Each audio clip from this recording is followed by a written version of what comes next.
राधे राधे। संसार में प्रत्येक व्यक्ति जब अपने आगे वाले को देखता है ना, वो समझता है वो बहुत सुखी है। एक निश्चय हमने आज तक नहीं कर पाए हम कि संसार में कोई भी सुखी नहीं है, क्योंकि यहाँ तो सुख है ही नहीं। अरे सुखी तो हम तब होंगे ना जब यहाँ सुख हो। संसार में न सुख है न दुख है। अरे जिस वस्तु में हम बार बार चिंतन करते हैं कि इसमें सुख है, इसमें सुख है, ये मिल जाए तो मैं सुखी हो जाऊंगा।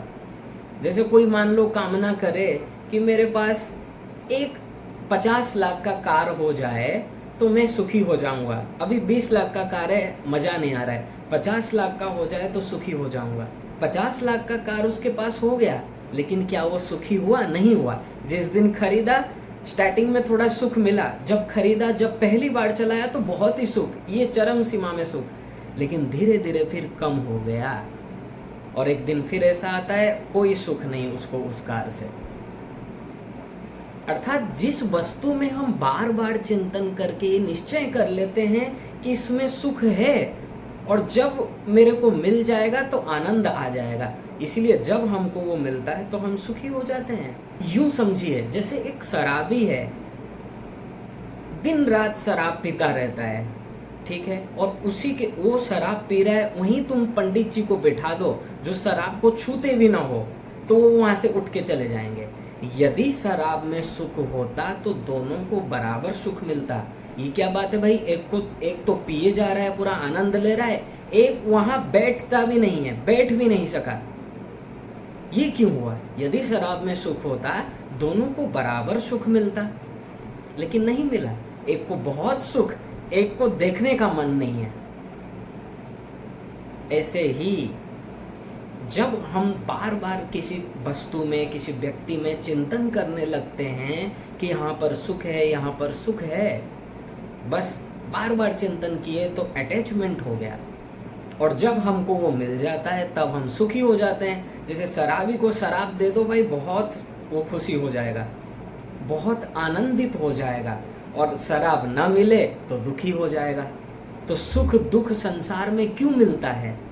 कामना के कारण मिल रहा है। हम जो कामना करते हैं, अर्थात हमको ये अभी चाहिए, मतलब चाहिए, तो यदि मिल जाएगा तो सुख थोड़ी देर के लिए मिलेगा सुख, फिर लोभ बढ़ेगा, और यदि नहीं मिला तो सुख खत्म, और यदि नहीं मिला तो टेंशन, अशांति, दुख।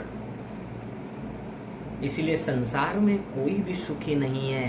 ये आप लोग सोचते हैं मन ही मन कि उसके पास मेरे से ज्यादा पैसा है तो वो सुखी होगा, नहीं है। क्योंकि जैसे तुम आगे बढ़ना चाहते हो और धन चाहते हो, वो 100 अरब वाला भी और धन चाहता है, सुखी कोई नहीं है। ये तो हम सभी को भ्रम है कि हम समझते हैं सामने वाला सुखी है। अरे सुख दुख ये मन का विषय है, तुम अंतर्यामी नहीं हो, तुम किसी के मन के बात को नहीं जान सकते। अरे दिन भर हम एक्टिंग करते रहते हैं, लोग कितने अशांत टेंशन में हैं, लेकिन जब भी किसी से मिलते हैं तो पूरा मुस्कुरा कर मिलते हैं। जैसे मान लो बहुत खुशी बरस रही हो, व्हाट्सएप में स्टेटस छोड़ते हैं, पूरा मुस्कुरा कर घूमने जाते हैं, मतलब देखने वाला ये सोचेगा ये बड़ा ऐश कर रहा है, लेकिन भीतर क्या चल रहा है ये तुमको मालूम है?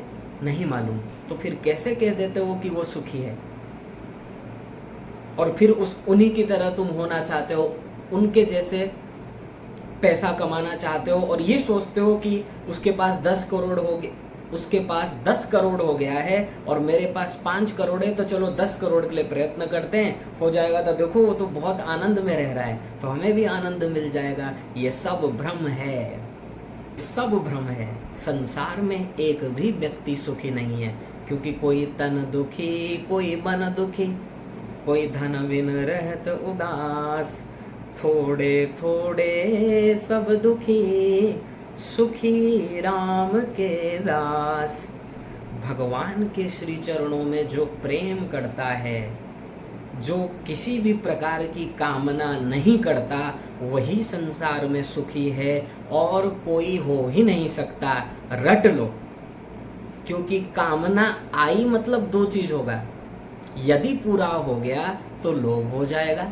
अर्थात हमने कामना की कि आज 5 लाख लाभ होना ही चाहिए, हो गया 5 लाख लाभ हो गया, थोड़ी देर को सुख मिला, लेकिन लोभ बढ़ गया, अभी 6 हो जाना चाहिए, 6 हो गया अभी 7 हो जाना चाहिए। ये लोभ बढ़ता जाएगा। तुमने कामना किया मतलब, यदि पूरा हो गया तो लोभ बढ़ेगा, और यदि नहीं पूरा हुआ तो क्रोध, मन अशांत होगा। ये तो प्रैक्टिकल अनुभव है आप सभी का। अरे आज तक हम कितनी कामनाएं कर चुके हैं, सब होता जा रहा है, सुख क्यों नहीं मिल रहा है? पहले किसी ने सोचा यदि महीने में 10 लाख मेरा इनकम हो जाए तो मैं बड़े आनंद से रहूंगा, हो गया 10 लाख, लेकिन अभी आनंद नहीं है, अब वो चाह रहा है 15 हो जाए। तो ये जो आसक्ति है, ये जो लोभ है, ये समाप्त नहीं होने वाला यदि तुम कामना करोगे। अर्थात जब हम कामना किए संसार में संसारी वस्तु को पाने की, संसार के किसी भी सामग्री को पाने के लिए यदि हम कामना करते हैं, अर्थात इच्छा करते हैं कि ये होना चाहिए, तो तुम दुख में पड़ गए।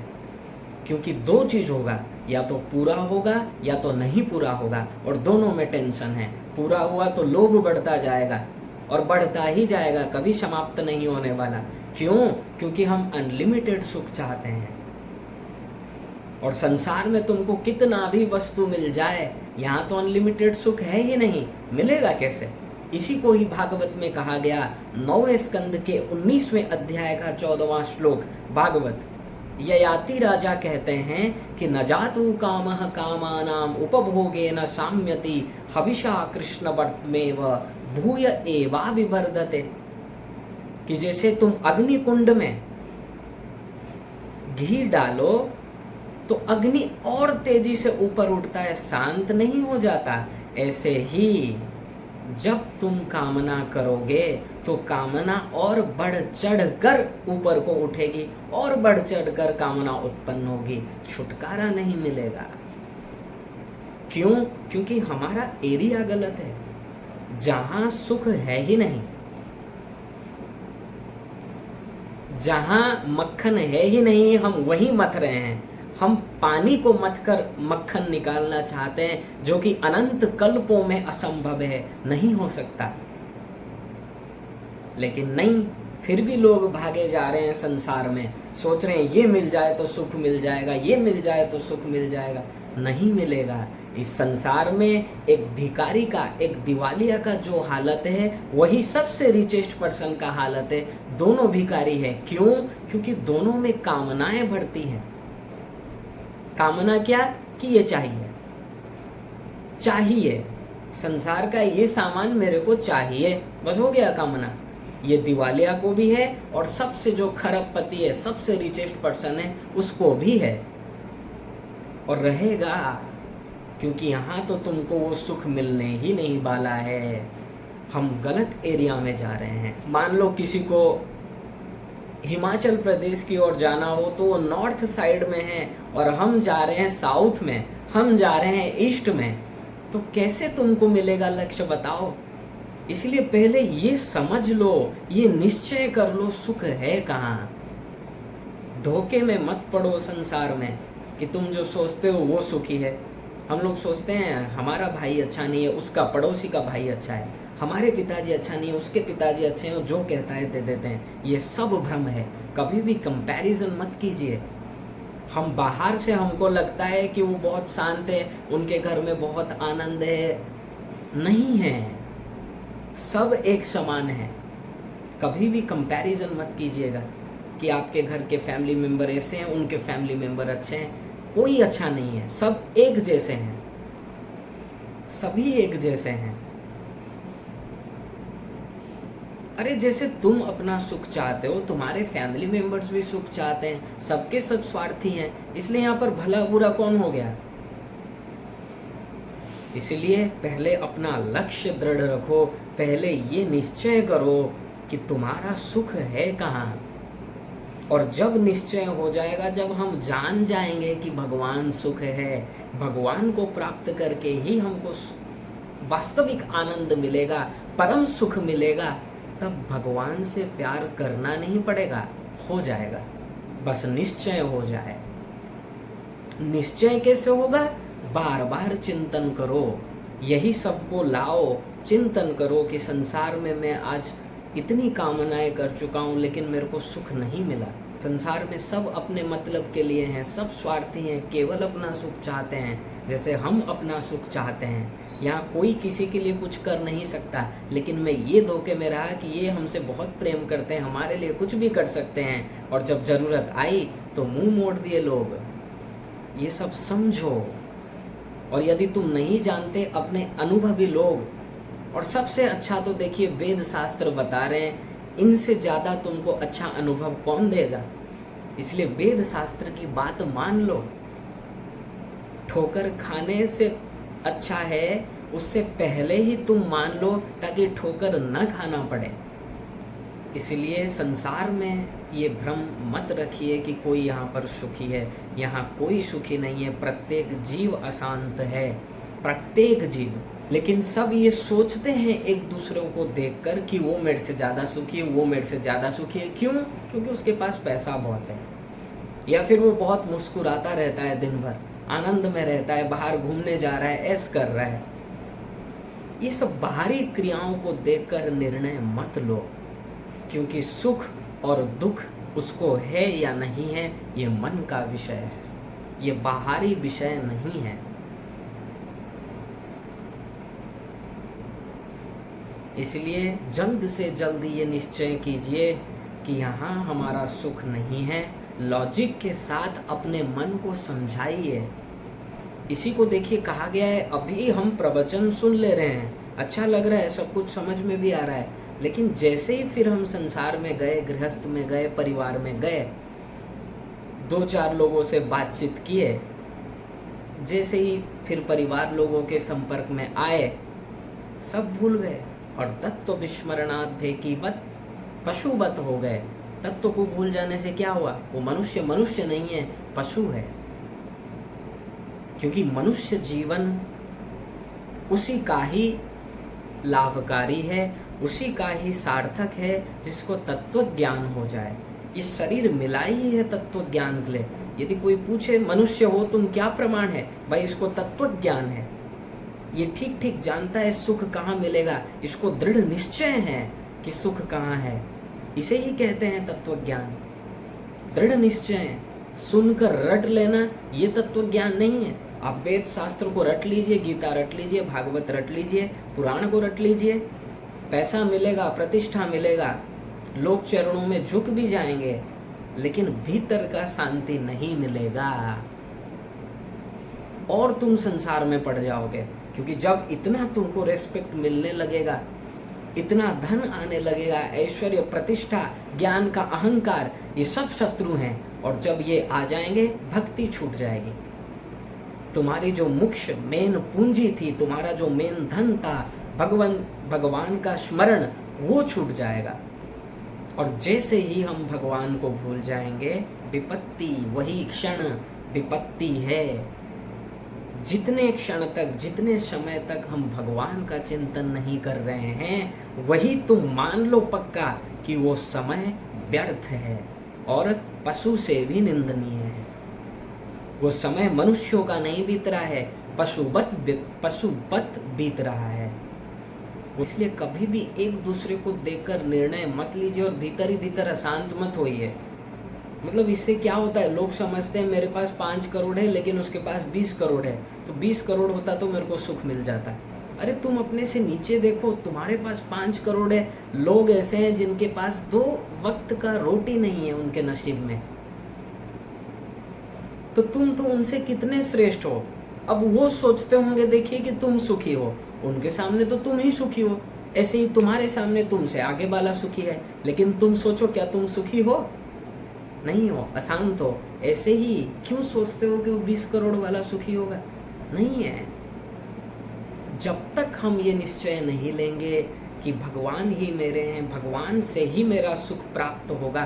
देखिए वेद में तो स्पष्ट बता दिया गया कि रसद्वम हेवायम लब्ध्वानंदी भवति, तैत्तरीयोपनिषद के दूसरी बल्ली का 7वां अनुभाग, कि उस रस को प्राप्त करके हम सदा को सुखी हो जाएंगे, सदा को आनंद प्राप्त कर लेंगे। वेद में तो स्पष्ट बता दिया गया, लेकिन लोग यहाँ पर कहेंगे वेद में बता दिया है लेकिन मन बुद्धि मानते नहीं है, इनको लॉजिक से समझाना पड़ेगा। तो लॉजिक से समझाओ ना, कौन मना कर रहा है?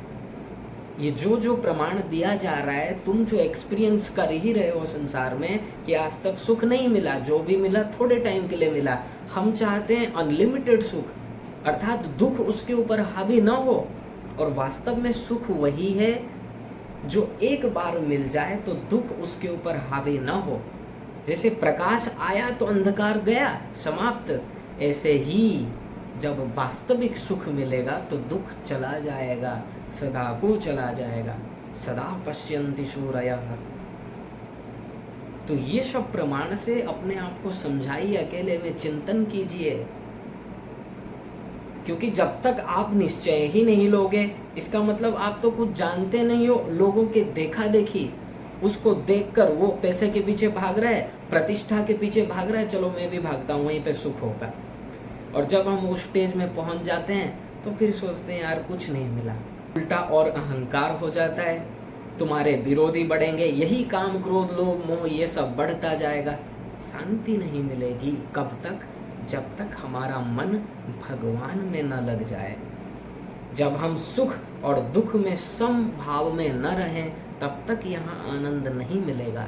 अर्थात कोई यदि हमारी प्रशंसा करे तो भी न्यूट्रल, तब ये समझना मैं क्या हूँ, ये तो जो है भगवान की कृपा है। और दूसरा, ये लोग मेरी प्रशंसा नहीं कर रहे हैं, हमारे पास भगवत कृपा से जो भी हमको मिला है उसके वजह से ये प्रशंसा कर रहे हैं। जैसे कोई अच्छा गाना गा रहा है तो लोग उस व्यक्ति के पीछे नहीं भाग रहे हैं, उसके कंठ के पीछे, उसके सुमधुर गाने के पीछे भाग रहे हैं। थोड़ा भी कंठ खराब हो जाए तो लोग उसके फैन कम हो जाएंगे। तो फिर मैं प्रशंसा में क्यों अहंकार करूं, क्यों गदगद हो जाऊं? और ये संसार परिवर्तनशील है, उनको मुझसे आनंद मिल रहा है, अर्थात उनका स्वार्थ सिद्ध हो रहा है, उनको खुशी मिल रही है, इसीलिए वो मेरे पीछे आ रहे हैं, अन्यथा कोई किसी के पीछे आ नहीं सकता। इसलिए जब भी कोई प्रशंसा करे ये सब बात समझे रहो और न्यूट्रल रहो, समभाव में रहो, न सुख हो न गदगद हो जाओ। और जब दुख मिले, लोग निंदा करें, अपमान करें, तब दुखी मत हो। और यदि दुख लग रहा है इसका मतलब यही है, तुम चाहते ही यही हो कि लोग हमारी प्रशंसा करें। क्योंकि यदि तुम नहीं चाहते कि लोग हमारी प्रशंसा करें, हमें प्रशंसा की कोई ज़रूरत नहीं है, तो निंदा भी जब करते तो तुमको कष्ट नहीं होता। और यदि कष्ट हो रहा है इसका मतलब ये है तुम कहीं ना कहीं चाहते ही हो कि लोग हमारे बारे में अच्छा कहें। स्पष्ट प्रमाण है ये। अन्यथा यदि कोई निंदा कर रहे हैं, मैं क्यों बुरा मानूं? करने दो भाई, निंदा अपमान करने दो, ये तो संसार परिवर्तनशील है। उसको क्या दिख रहा है, उसकी बुद्धि कैसी है, उसको आनंद आ रहा होगा, ले लो आनंद। मैं क्यों दुखी हो जाऊं? यदि हो रहा हूं इसका मतलब यही है कि मैं चाहता हूं लोग मेरी प्रशंसा करें। और तुम कुछ भी यदि नहीं चाहते और वो तुमको दे रहे हैं, सुख दें अर्थात प्रशंसा करें या गाली दें, तुम न्यूट्रल रहोगे। इसलिए जल्द से जल्द ये निश्चय लो, क्योंकि समय बीता जा रहा है। और परम दुर्भाग्यशाली वो जीव हैं जो ये कहते हैं हम कल करेंगे कल करेंगे, और कल करते करते उनका कल नहीं आता है, वो इस संसार से पधार जाते हैं। बहुत बहुत बड़ी लापरवाही है जो कहते हो कि हम कल करेंगे, बहुत बड़ी लापरवाही। अर्थात भगवान ने जो तुमको ये गिफ्ट में दिया है, ये शरीर भगवत प्राप्ति के लिए, तुम उसका मिसयूज कर रहे हो, उसका दुरुपयोग कर रहे हो, उसका सदुपयोग नहीं कर रहे हो। इसलिए यदि अपना कल्याण चाहते हो, अपना सर्वनाश नहीं चाहते, अपना सुख चाहते हो, तो सही रास्ते में चलो, गलत एरिया में मत चलो। यदि साउथ की ओर जाते रहोगे तुम मान लो यूपी में रहते हो, मध्य प्रदेश में रहते हो, और तुम नीचे की ओर जा रहे हो साउथ की ओर। मान लो तुम्हारा लक्ष्य है हिमाचल प्रदेश जाने को, तुम रहते हो यूपी में, तुम रहते हो एमपी में, मध्य प्रदेश में, और तुम साउथ की ओर जा रहे हो, या फिर वेस्ट की ओर जा रहे हो, या फिर ईस्ट की ओर जा रहे हो, तो तुम्हें लक्ष्य की प्राप्ति नहीं हो सकती, घूमते रहोगे। और जितना तुम जाते रहोगे गलत एरिया में, उतना ही तुम्हारा लक्ष्य जो था हिमाचल प्रदेश पहुंचना, उससे तुम दूर होते जाओगे। क्या मतलब? जितना हम संसार में धन के पीछे, संसारी वस्तु के पीछे भागते जाएंगे, हम वास्तविक जो सुख है उससे और भाग रहे हैं। क्यों? क्योंकि जितना हम भीतर संसार में प्रवेश कर रहे हैं, उतना संसार के प्रति आसक्ति बढ़ती जाएगी, अटैचमेंट होता जाएगा, अहंकार बढ़ता जाएगा। और जब इतने फिर तुमको ऐश्वर्य, प्रतिष्ठा, सम्मान, ये सब का भूख रहेगा, तो फिर तुम भगवान की भक्ति कैसे करोगे? भक्ति वो कर सकता है जो परम आसक्त न हो संसार में, जो बहुत ही आसक्त हो गया है, महत्वाकांक्षी है। मुझे संसार का ऐश्वर्य चाहिए, प्रतिष्ठा चाहिए, संसार का विषय भोग चाहिए। यदि ये तुम्हारी कामना है तो तुम भक्ति करोगे कैसे?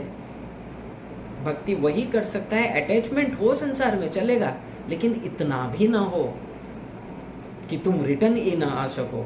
इसीलिए जल्दी से जल्दी भक्ति प्रारंभ कर लो, जल्दी से जल्दी। समय की प्रतीक्षा मत करो। श्री प्रहलाद जी महाराज बार बार हमको बता रहे हैं कि हे मनुष्यों, जल्दी भक्ति प्रारंभ कर दो, कुमारावस्था से प्रारंभ कर दो। मान लो तुमने कुमारावस्था में प्रारंभ नहीं किया, तो किशोरावस्था में तो जरूर आरंभ कर दो, क्योंकि इसके बाद फिर तुम्हारा शादी हो जाएगा, स्त्री आ जाएगी, बच्चे आ जाएंगे, फिर उनमें अटैचमेंट हो जाएगा। और ये अटैचमेंट ऐसा है कि तुम भगवान की भक्ति नहीं कर सकोगे, और गर्त में एंट्री करते जाओगे और गर्त में गिरते जाओगे। इसलिए सावधान हो जाओ। हंसी मजाक में ये कथा को मत लो, अन्यथा दुख भोगना पड़ेगा। जब भी मन में लापरवाही आए ना, या फिर भगवान से विमुख हो जाए मन, तो तुरंत मन को वहीं पर फटकारो, वहीं समझाओ अपने मन को कि क्या तुझे इस कुत्ते, बिल्ली, गधे के शरीर में फिर से जाना है?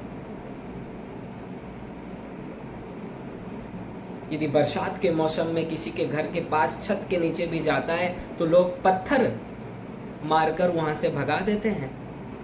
शरीर में कोई वस्त्र नहीं है, शरीर में यदि कोई पीड़ा है, किसी से कह नहीं सकते हो, और हर समय भय रहता है प्राणियों से, अपने से श्रेष्ठ प्राणी से हमेशा भय,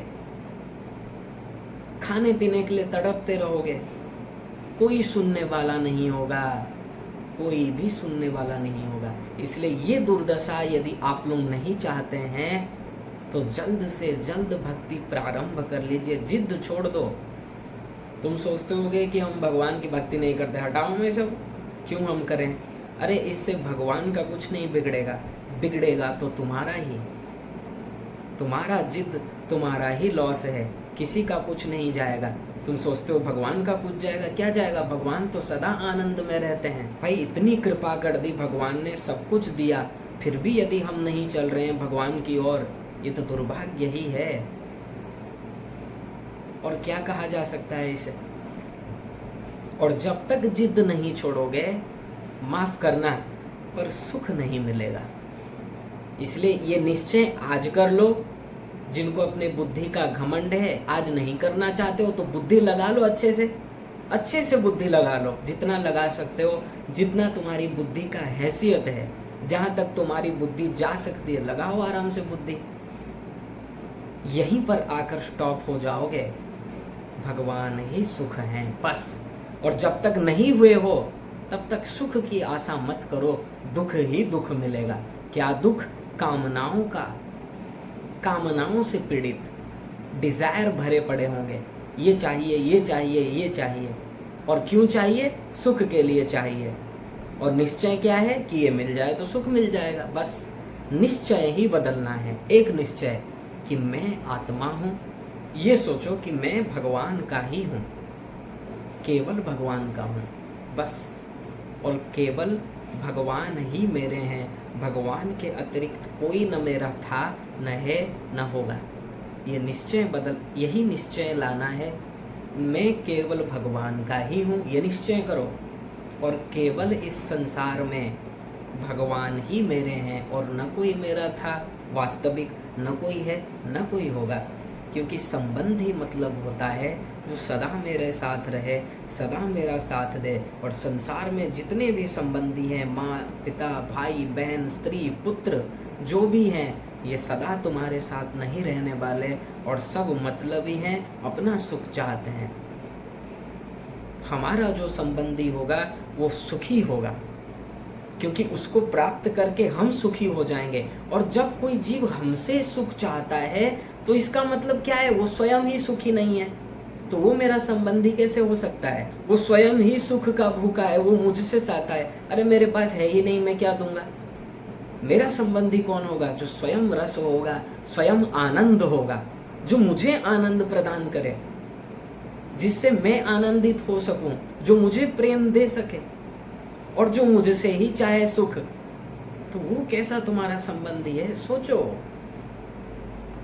इसलिए एक निश्चय को बदल लो। यदि कल्याण चाहते हो, शीघ्र से शीघ्र सुख चाहते हो, तो अभी निश्चय बदल दो, आज ही बदल दो कि भगवान की संसार मेरा नहीं है, केवल भगवान ही मेरे हैं। बस यही निश्चय हमको करना होगा, तभी हम सुख को प्राप्त कर सकते हैं, अन्यथा और कोई उपाय नहीं है।